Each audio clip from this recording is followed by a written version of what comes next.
Since arriving in Cuba on Saturday, Pope Francis has impressed mainstream media with benign messages of reconciliation, encouraging his listeners to overcome ideological preconceptions and embrace change.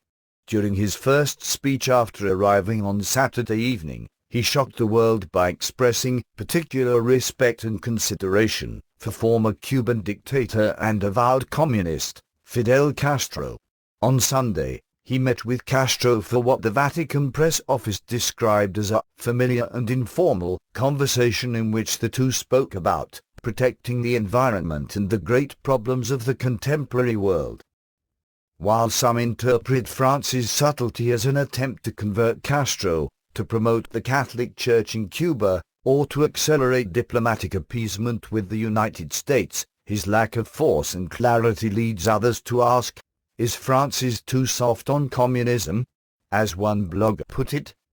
In the light of Francis' public words of esteem for Fidel in his first speech in Cuba, the most reasonable understanding that we can have of their meeting is that this was an expression of Francis' deep sympathy for Fidel Castro and much of what he stands for.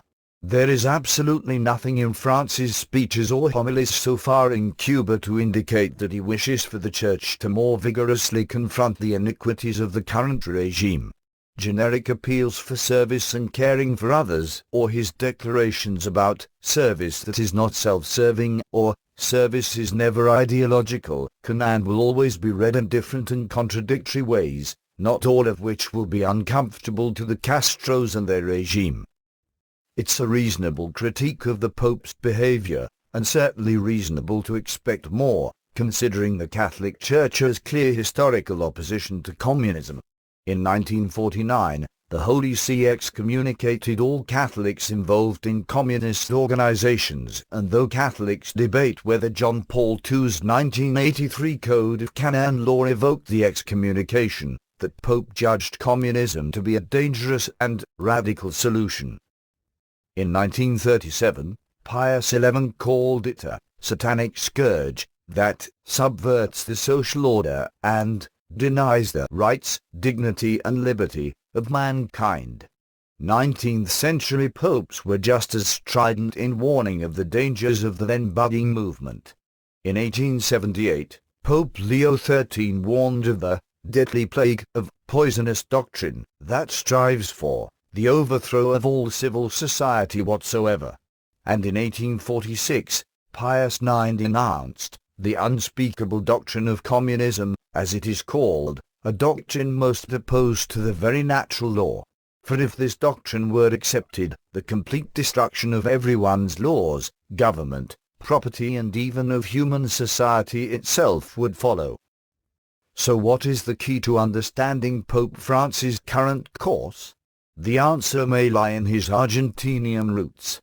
During my teen years I made an incursion into left-leaning circles, he told Javier Camara and Sebastian Fafan, authors of the book Quel Francesco, that Francis related his involvement with Peronists, though the Pope stressed, "I never joined any party."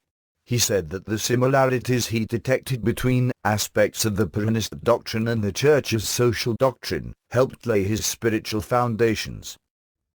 Peronist doctrine refers to the political movement founded in Argentina by twice former President Juan Perón, who first came to power in 1946 when the boy who would become Pope Francis was only 10 years old. Peronism has been described as neo-fascism, right-wing socialism, populism, and collectivism, while the United States policy of containment in the 1950s wisely regarded Perón as nothing more than a communist in sheep's clothing. But whatever the movement's designation, the size of Argentina's government exploded under Perón's authoritarian demagoguery and has never recovered. He instituted universal social security, free public education and medical care, and vast social welfare programs. He monopolized the newspapers and nationalized the country's corporations and broadcast media sources. He was also not above the use of violence and political intimidation to achieve his goals. This is the political environment in which Jorge Mario Bergoglio, aka Pope Francis, grew up, and which, to a certain extent, engendered spiritual solidity, as he told Camara and Fithan.